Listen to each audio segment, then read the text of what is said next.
তেওঁলোকৰ দুটা chicken neck আছে।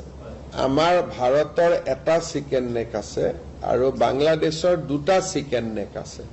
গতিকে আমাৰ এটা চিকেন নেকক বাংলাদেশে হামলা দিলে আমিতো দুটা চিকেন নেকক হামলা দিম।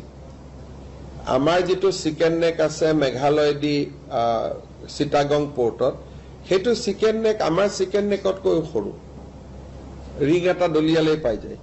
সেইকাৰণে এইবিলাক কোৱা কথা, আমিও আমাৰ চিকেন নেকটোৰ কথা কৈ থাকো যাতে বিভিন্ন টানেল আদি বিভিন্ন আঁচনি ভাৰত চৰকাৰৰ পৰা আমি পাব পাৰো। কিন্তু চিকেন নেকত হাত দিবৰ কাৰণে ইণ্ডিয়া এখন কিমান শক্তিশালী ৰাষ্ট্ৰ তাৰতো আপোনালোকে আন্দাজ অপাৰেশ্যন সিন্দুৰতে পাইছে। বাকীতো মই নিউক্লিয়াৰ আদিলৈকে যাবই খোজা নাই। বাংলাদেশে মিনিমাম 14 বাৰ মান জনম ল'ব লাগিব যে ভাৰতৰ কিবা হাত দিয়াৰ কাৰণে। গতিকে বাংলাদেশক ইমান গুৰুত্ব দিয়া কথা নাই। ইটছ এ স্মল কাণ্ট্ৰি আৰু ভাৰতৰ লগত তাৰ তুলনা নহয়।